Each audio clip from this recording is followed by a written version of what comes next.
Журналисты со всей России нашли свой Севастополь.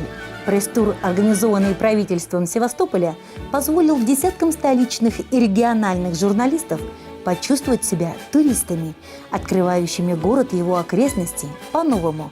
И не только как базу флота со славной героической историей, но и как центр культурно-познавательного, событийного и гастрономического туризма Крыма.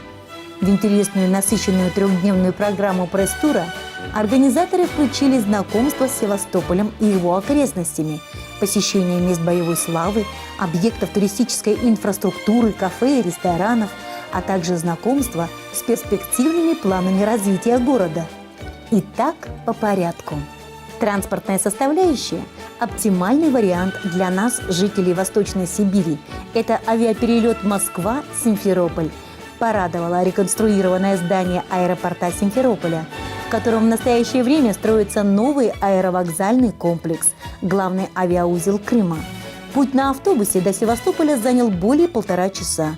Прекрасно знающий материал экскурсовод, хороший минивэн и новые впечатления – все, что нужно для незабываемой автомобильной экскурсии.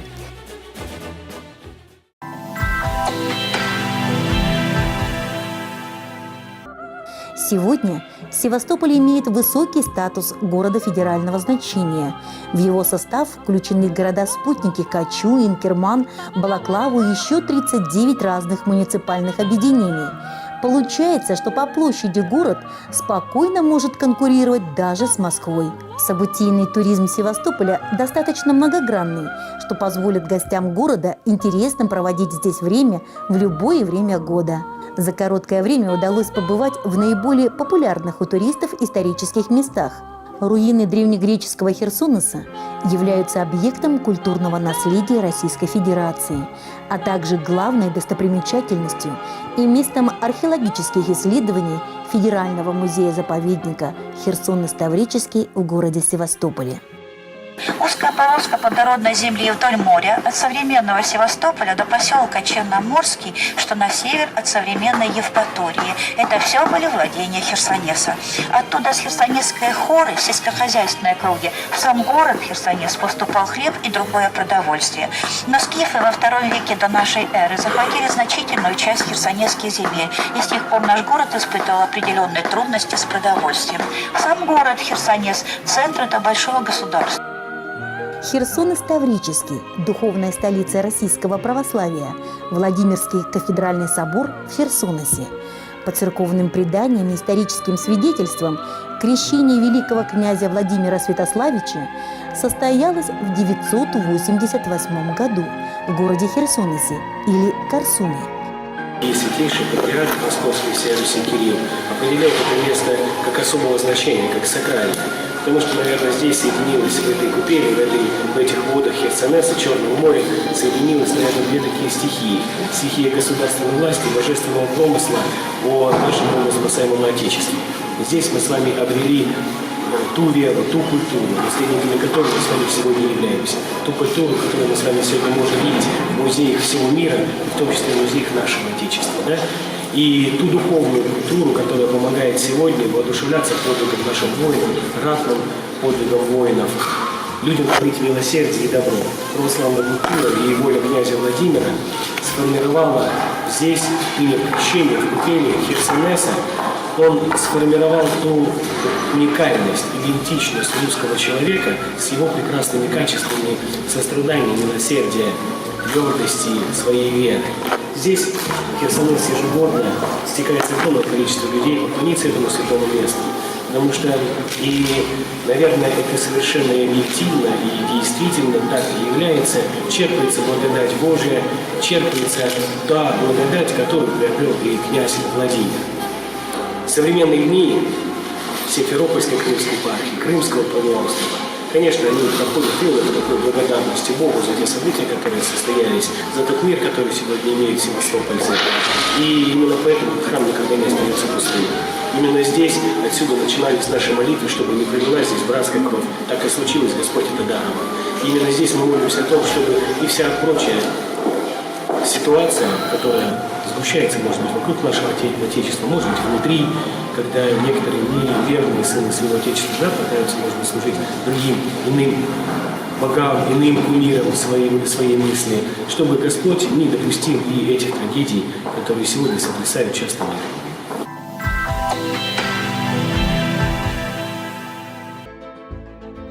Интерактивная экскурсия «35-я береговая батарея». Находясь в музее историко-мемориального комплекса «35-я береговая батарея», одновременно испытываешь чувство великой гордости и скорби, отваги и героизма за нашу Родину. Бронебашенная батарея номер 35 или 35-я батарея – одно из наиболее мощных фортификационных артиллерийских сооружений береговой обороны главной военно-морской базы Черноморского флота СССР, строительство которой было начато в начале XX века царской России для укрепления Севастополя как базы императорского Черноморского флота. Батарея номер 35 в Великой Отечественной войне героически действовала на протяжении практически всей обороны Севастополя 1941-1942 годов. Экспозиция музея размещена в казематах береговой батареи номер 35, экспонаты которой рассказывают об истории создания батареи и ее участии в героической обороне Севастополя, о событиях, связанных с последними боями на мысе Херсонес, судьбах бойцов и командиров. Музейная экспозиция разделена на 3 экскурсионных маршрута, которые заканчиваются посещением пантеона памяти. За время этой непростой экскурсии мы сполна получили информации о строительстве батареи, ее боевом прошлом, о ходе героической обороны Севастополя 1941-1942 годов, судьбах защитников города, принявших последний бой в районе 35-й береговой батареи.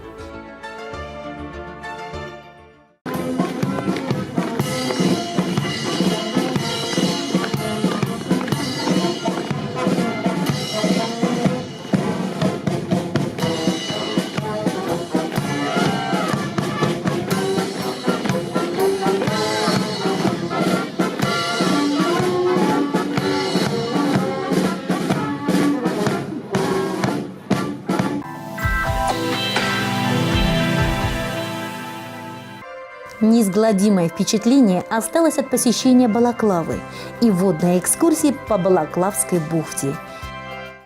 Гагаринский Балаклавский район. Возраст Балаклавы почтенный. Вот. Если Севастополь относительно молодой, год основания 1783, 230 с небольшим лет, то в 2004-м Балаклава праздновала 2500-летие. 89-го вот. Здесь же была Балаклава закрыта, как и сам Севастополь. Вот Севастополь отчасти был закрыт именно из-за Балаклавы. Я объясню почему. Очень много закрытых, очень много секретных объектов, основная часть из которых по сей день либо закрыта, либо законсервирована. Один из которых завод подводных лодок, из которых сделали музей. Каждый выбирает себе сам, женщина, религия, дорога, а рыба есть. Тогда, получается, можно историю выбрать, женщину и рыбалку. Да, да, все в одном. И все это Севастополь. Да. Те, кто любят историю, сюда надо, повторюсь, приезжать именно за историей. Конечно, легенд тут очень много. Сокровища наверняка все-таки в земле и воде есть. Основная часть вот Херсонеса, наверняка знаете, она, конечно, под водой. Поэтому вот после штормов постоянно молодежь сменоискателей, в общем-то, ходит. И я считаю, что если море что-то дает, надо брать. Но искать золото или что-то, не. Потому что, как правило, море дает, а забирает больше. Поэтому лучше не искать вот это больше. Увидеть берег Крыма с моря – это прекрасные впечатления, ощущения и неподдельная радость. За короткое время пребывания мы на катерах прошли по рыбному мешку, так в переводе с турецкого переводится балаклава, и вышли в открытое море. Чего только стоят виды на мысы Айя и Фиолент и руины генуэзской крепости Чимбала. После веселой морской прогулки каждый участник погрузился в темное подземелье тайного мира эпохи Холодной войны. Мы совершили пешеходную экскурсию по подземным лабиринтам горы Таврос, увидели первый в СССР секретный подземный противоатомный объект для укрытия подводных лодок от атомного взрыва, подземный морской судоходный канал, пронизывающий насквозь гору Таврос с севера на юг, и экспозицию ядерного вооружения военно-морского флота СССР. Карта Севастополя и Севастопольского района. Но карта это необычная. Почему? На карте показаны подземные объекты двумя разными цветами. Так как вот желтым цветом это природные объекты показаны. Гроты, пещеры. А вот красным цветом это бывшие военные объекты. То есть объекты, которые в период Холодной войны на этой территории действовали. А вот здесь, около Балаклавской бухты, обозначен данный комплекс, в который мы сейчас вошли. Строили данный комплекс две организации: военный горностроительный отряд и метростроицы с помощью взрывных работ. Постепенно, взрыв за взрывом, прокладывались так называемые штольни, специальные коридоры, а потом еще часть штоль превращали в рабочие помещения. Ну вот такая вот техника, она применялась для вывоза скального грунта с мест взрывных операций наружу. Грунт перегружали в машины самосвалы, перевозили в карьеры Балаклавского рудоуправления и там сбрасывали в отвал. Общая площадь построенного комплекса составила в итоге около 19 тысяч квадратных метров. Надо сказать о том, что внутри стен для большей прочности, это еще одна особенность, залит бетон. Есть места, где толщина бетона доходит почти до 3 метров. А что касается вообще этого комплекса, он мог выдержать прямое попадание ядерной бомбы мощностью до целых 100 килотонн. После экскурсии понятие холодной войны стало еще более понятным.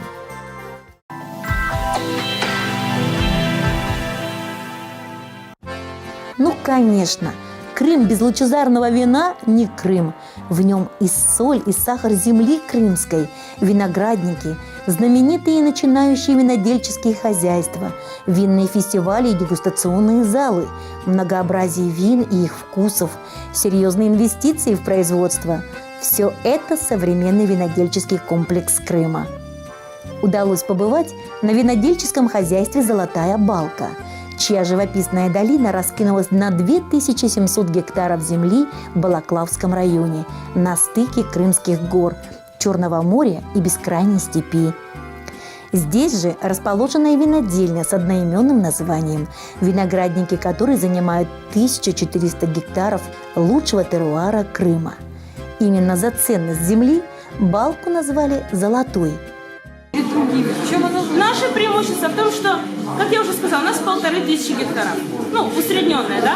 Это все наш собственный виноград. Мы собираем его чисто вручную, всегда вручную, бережно. Потом, после этого, мы здесь же на заводе производим всю цепочку. Вы можете даже приехать летом и поучаствовать, и увидеть, как мы производим, как виноград загружается в бункероприемники, как идет дальше на гребне отделение, как распевается ягода. Потом даже вы чувствуете ароматы, как идет первичное брожение. Затем, через некоторое время, переходит уже готовый винный материал на вторичное брожение, если это игристое вино, и здесь же разливается. Никуда виноград не отвозится, все здесь все сразу. Плюс какой еще? Это наша почва. Во-вторых, наш климат. У нас необходима как раз сумма активных температур в летний период, как раз в период созревания, да. К тому же у нас большая разница температуры дневных и ночных, что тоже положительно сказывается на произрастании винограда. Ну и плюс все здесь сразу. Вы можете даже объехать все наши поля, продегустировать. Участники пресс-тура имели прекрасную возможность ознакомиться с производством вина, производимым на современном итальянском и болгарском оборудовании, что позволяет гарантировать стабильно высокое качество продукта. При изготовлении вин «Золотой балки» в производстве используют собственный виноград, выращенный исключительно на виноградниках Балаклавской долины. Это как европейские сорта – шардоне, пино, мускаты, так и автохтонные – кокур и чернокрымский, бастардо-магарачский. Для производства вина применяются самые передовые европейские технологии.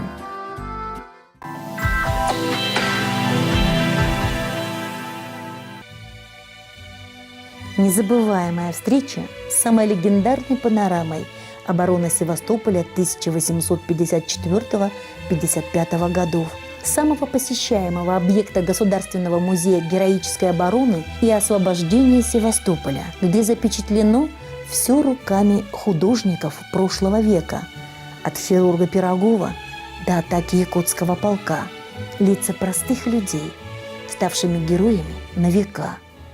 Невольно задумываешься, а сможешь ли ты так? Смотрите, третий бастион. Перед ним красные пятна, тела убитых англичан.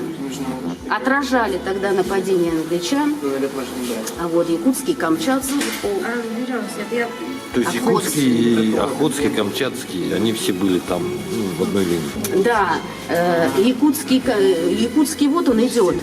Впереди на гнедом коне адъютант Хулева. Вот он ведет якутский полк, но пришел с подкреплением. Когда уже рукопашная схватка на батарее Жировой шла, адъютант Хулева ведет как раз бойцов якутского. Скорострельность пушки была примерно 10-15 выстрелов в час. Почему такая разная цифра? Порох был дымным. Зарядили и выстрелили. И обслуживающее количество орудий расчета от 10 до 12 человек было такого орудия. Пушки эти заряжались с дула. Сначала сюда положили такой специальный волочный пыш, который создавал пороховую камеру. Затем фасованные мешочки с порохом. В зависимости от калибра мешочки были 1,5 килограмма, 2,5 килограмма. Затем еще один пыш, получается 2 волочных пыжа, между ними порох. Вот это пороховая камера, такая простейшая. Затем закатывали ядро с дула. И если орудие надо было стрелять не вверх, а прямо или чуть вниз, чтобы ядро не выкатилось, еще один пыш войлочный. Здесь небольшое отверстие, которое залили медью уже, куда подносили огонь, воспламенялся порох и стреляло орудие. Впервые в Крымскую войну начинается прообраз вот этого вот защиты обслуживающего расчета в виде корабельных канатов, а сейчас у нас такие бронебойные щиты стоят, да, как фартуки защищают. Впервые начинаем использовать здесь у нас в Крымскую войну гипсовую повязку, наркоз, эфир и многое другое. И появляется краска грязь женщины. Раньше мужчины были медбратья. Считалось неприличным, чтобы женщины носили, переодевали, либо обмывали раны мужчины. Ну, физически поднять мужчину это сложно.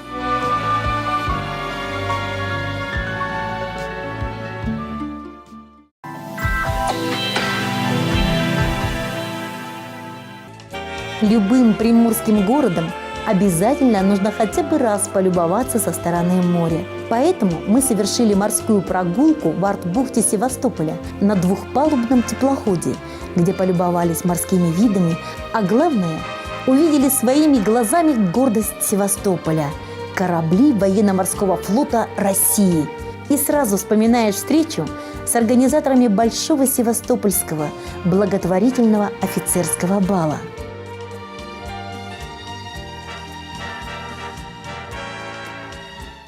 Проект, который был организован, инициирован гражданским обществом Севастополя, это проект гражданской солидарности. Это очень важно. Что это значит? Что абсолютно разные ресурсы подключаются при создании проекта. Ресурсы, будь то компании, также обычных горожан, правительственные ресурсы. То есть это именно такой проект, который делается общими силами. Он, естественно, городской, потому что в нем задействовано городское сообщество, в нем задействованы гражданские участники, гражданские пары, в нем задействовано очень много людей, которые помогают проекту состояться, зрители, все, кто находится у нас на площадке. И мы, конечно, хотим, чтобы он стал еще более распространенным. Происходит ежегодно в конце июня, обычно это 20 числа. Чтобы на него попасть, нужно всего лишь отправить заявку на наш сайт, заполнить анкету, рассказать о себе. Дальше по возможности посетить то количество мастер-классов, которые получится. За неделю мы учим до 12 танцев, это я хочу отметить. Ну и, собственно, все, что нужно, это желание именно над собой работать. Это действительно так, если говорить об участии, потому что, я думаю, вы сами сейчас заметили, что чтобы учиться танцевать, нужно усердие, нужно старание и, конечно же, большое желание. Можно также поучаствовать в качестве зрителя. Тут ничего не нужно, кроме красивого дресс-кода и просто прийти на бал и уже лицезреть всю эту картину красивую. Особенностью нашего проекта именно Севастополя, в том, что на наш офицерский бал собираются военные и гражданские абсолютно на равных. В этом как раз и идея события, в том, чтобы именно военное и гражданское общество объединить, так как в Севастополе оно уже неразрывно связано. Здесь у каждой семьи так или иначе история связана семейная, родственная, с офицерами, с доблестью, с честью офицерской. Я вас уверяю, что вот кого ни спроси из местных жителей, они все не только очень уважают офицеров, не только очень уважают военную службу, но также ее бесконечно любят. И поэтому в этом проекте, естественно, участвуют не только военные, а вот именно и военные, и гражданские. Они у нас на репетиции вместе ходят, они объединяются, они дружат с семьями. Потом у нас создаются новые пары. То есть это такое большое объединение людей, большое сообщество, которое создается, и получается очень много, как же правильно сказать, наверное, я действительно скажу правду, если скажу, что это создается дружная и большая семья. Городу действительно есть что предложить своим гостям. На встречу с журналистами приехали организаторы фестиваля Владимира Высоцкого. Встречаешь этих людей и понимаешь, что поэзия Высоцкого бессмертна и останется в жизни во все времена. Я хвалился косою сожжению, нате, смерти. Я не знал, что подвергнусь сужению после смерти, но в обычные рамки я всажен, наспор вбили, а косую неровную сажень распрямили. И с меня, когда взял я да умер, живо маску посмертную сняли расторопные члены семьи. Я не знаю, кто их надоумил, только с гипса вчистую стесали азиатские скулы мои. Мне такое не мнилось, не снилось, и считал я, что мне не грозило.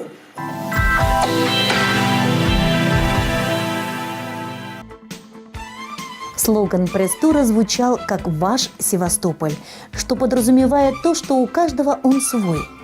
И действительно, каждый из участников тура нашел в Севастополе что-то для себя. Отыскал в этом городе то, что ценно именно ему. Сегодня Севастополь – это современный город федерального значения, туристическая и экскурсионная столица Крыма, в которую хочется возвращаться вновь и вновь, вне зависимости от времени года – зимой, весной, летом и осенью. Город, у которого большое туристическое будущее и настоящее. Город, который любит своих гостей и где власти делают много, чтобы родная российская гавань засияла с новой силой.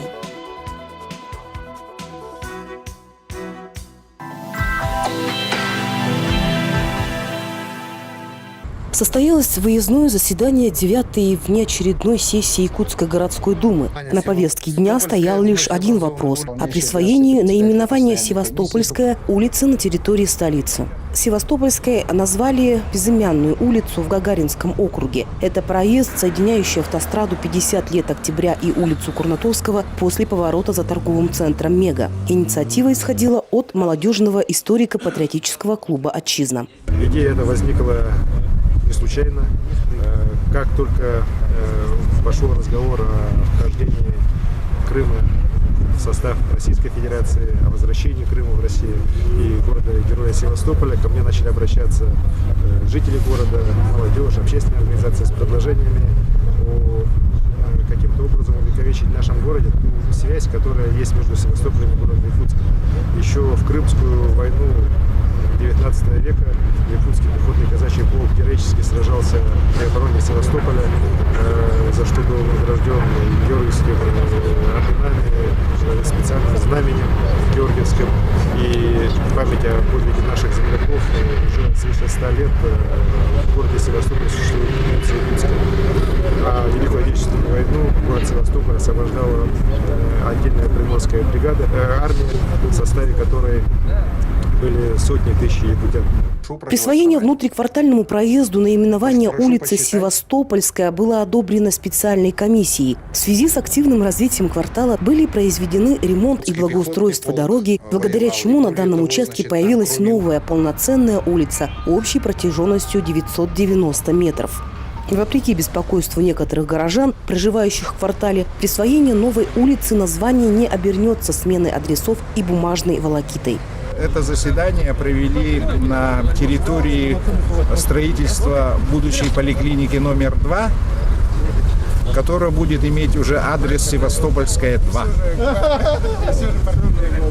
Надо сказать о том, что, значит, эта улица не потребует финансовых каких-то вложений в части, значит, изменения каких-то адресов и так далее.